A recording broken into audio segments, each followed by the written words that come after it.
38వ అధ్యాయం బైబిల్ ఉన్న వాళ్ళు యెషయా గ్రంథం 38వ అధ్యాయం 16 వచనం చదువుదాం.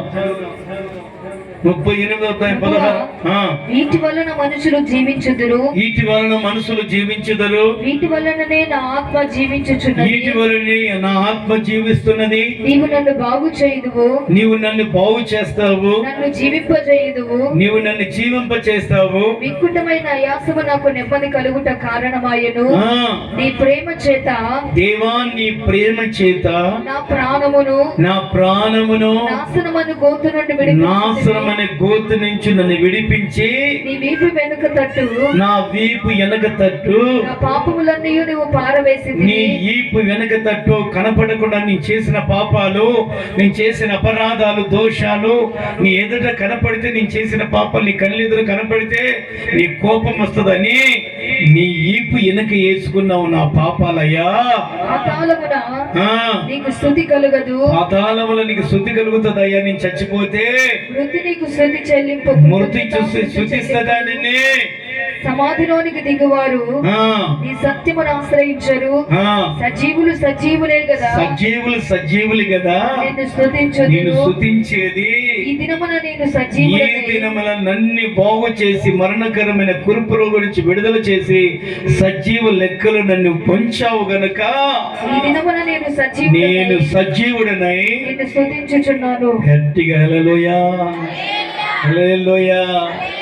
ప్రియమైన సహోదరుల, దేశాన్ని పరిపాలిస్తున్న వాళ్ళకి డబ్బులు కొదవలేదు, బంగారు కొదవలేదు, వజ్రాలు కొదవలేదు, వైద్యులు కొదవలేదు.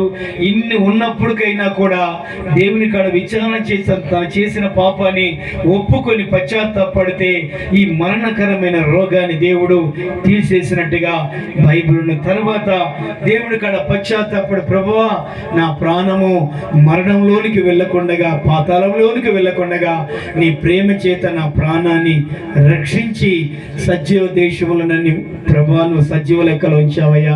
నేను సజీవంగా ఉన్నాను గనక నేను స్తుతిస్తున్నానయ్యా. నేను ఎప్పుడు పొరపాటు చేయనయ్యని క్షమించమని దేవుని అడిగితే 15 సంవత్సరాలు అతన్ని బ్రతికించాడని బైబిల్ చెప్తుంది. హల్లెలూయా, హల్లెలూయా. అన్ని నువ్వు అడుగుతావు, చిన్నది పెద్ద నువ్వు దేవుణ్ణి అడగాల. నేను బైబిల్లో చూశాను గాయనని ఒక రాజు ఏది అడిగితే అది ఇచ్చాడంట దేవుడు. బంగారు కావాలంటే బంగారు ఇచ్చాడంట, ఎండు కావాలంటే ఎండు ఇచ్చాడంట. ప్రభా నాకు రాజ్యానికి క్షేమం కావాలంటే క్షేమం ఇచ్చాడంట, రాజ్యమంతా సస్యశ్యామలుగా ఉండాలంటే ఇచ్చాడంట. కానీ అన్ని అడిగినాడంట. ఒకరోజు ఆ రాజుకి ఒక బట్కనేలికి ఒక ఏదో చిన్న గుల్ల అయింది. గుల్లైన తర్వాత ఏమైపోయిందంటే వైద్యులు ఎక్కడెక్కడ ఉన్న వైద్యులు, ఇంటర్నేషనల్ వైద్యులను పిలిపించాడు నా గుళ్ళు అయిందని. రాజుకి ఏదైనా గుళ్ళు అయితే పెద్ద పెద్ద వైద్యులు ఉంటారు కదండి. వెంటనే చూశారు, ఎంత వైద్యం వేసినా కూడా పొరపాటున పోలేదని. ఇతను విస్తారంగా దేవుణ్ణి అడిగాడు, మేలు పొందాడు. ఈ వైద్యం, ఈ చిన్న రోగం, ఈ బతకనీళ్ళకి వచ్చిన రోగము ప్రభువా ఎందుకు వచ్చింది, నేను ఏదైనా పొరపాటు చేశానా, నన్ను క్షమించు నాయనా అని ఎప్పుడు నోరు తెరిచి అడగలేదని గ్రంథస్థంలో రాయబడింది. హల్లెలూయా, హల్లెలూయా. నువ్వు చిన్నదైనా పెద్దదైనా ప్రతిది కూడా దేవునికి చెప్పాలా. ప్రభా నిజంగా నేను సినిమా చూశాను, నన్ను క్షమించు నాయనా. ప్రభా నిజంగా నేను నాటకం చూశాను, నన్ను క్షమించు ప్రభా. నేను నిజంగా ఇతర వాళ్ళ గురించి విమర్శించి దూషించాను, నన్ను క్షమించు నాయనా. నీ ఎందుకు ఇది శ్రమ వచ్చింది, ఎందుకు ఈ రోగం వచ్చింది, ప్రతి విషయానికి దేవుని కాడ విజ్ఞాపన చేయాలని బైబిల్ చెప్తుంది. మీ దేవుని కాడ విచారం చేయకుండా నా ఇష్టమో, నా జీవితం ఇష్టమో, దేవుడు అన్ని ఇచ్చాడు, అన్ని ఇచ్చిన తర్వాత చిన్నదానికి ఎందుకు దేవుని చెప్పాలా అని విచారం చేయని వాళ్ళు ఏమైపోయింది దేవుని బైబిల్లో? ఆ చిన్న పుండుదారని దేవుడిని అడగనందున ఆ పుండుతోనే చచ్చిపోయాడని బైబిల్ ఉన్నది. హల్లెలూయా. 2వ దినవృత్తాంతాలు బైబిల్ ఉన్నవారు 16వ అధ్యాయం 2వ దినవృత్తాంతాలు 16వ అధ్యాయం 11వ వచనం చదువుదాం. చేసిన ఆ? ఆసా చేసిన కార్యములన్నిటిని గూర్చి ఆసా రాజు చేసిన కార్యమన్నిటిలో యూదా ఇశ్రాయేలు రాజుల గ్రంథమందు ఆ, వ్రాయబడి ఉన్నది. రాయబడి ఉన్నది.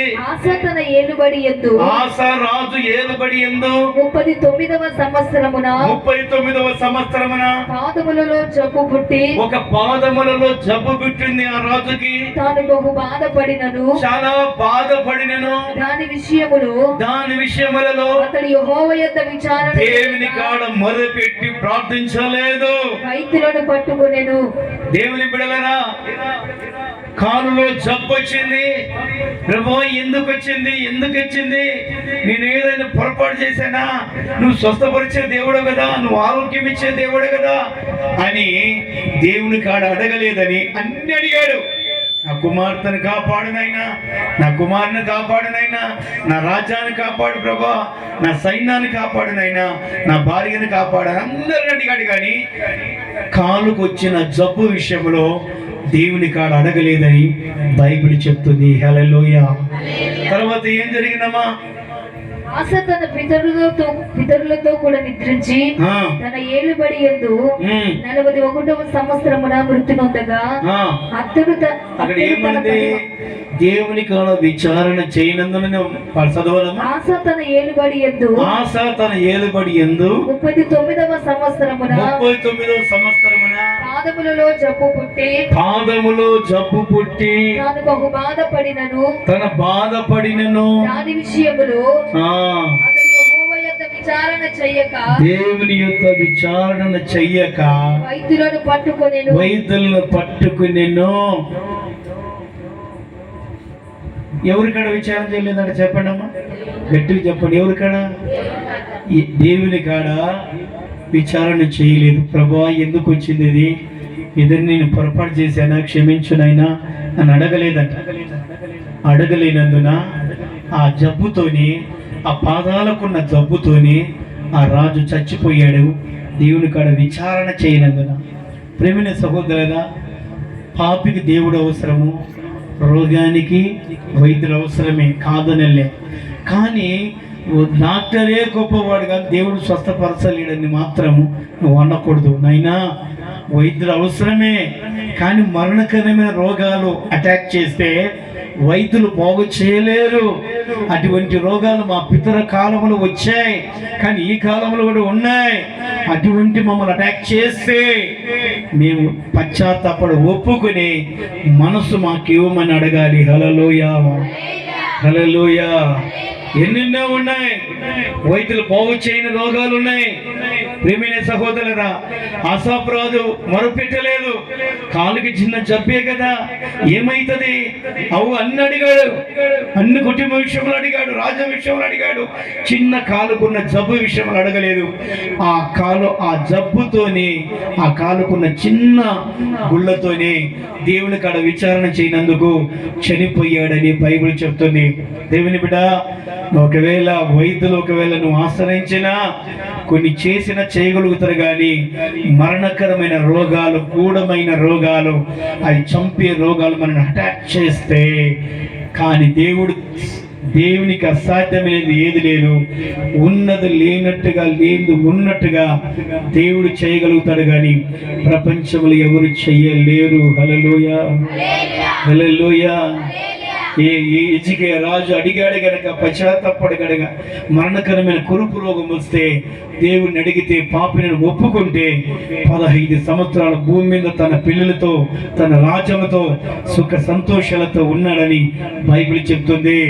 నాకు డబ్బు ఉందిలే, నాకు బలం ఉందిలే, నాకు గుండె బలం ఉందిలే, కుల బలం ఉందిలే, డబ్బు బలం ఉందని ఇవన్నీ ఉండవచ్చు.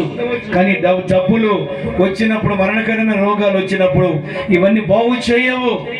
దేవుడు తప్ప ప్రపంచంలో స్వస్థపరిచేవాడు ఎవరు లేరు. అందుకొరికి నేను ఒక దేశం, సిరియా దేశం అని ఇప్పుడు కూడా ఉందో దేశం, సిరియా దేశం అని ఒక దేశం రాజు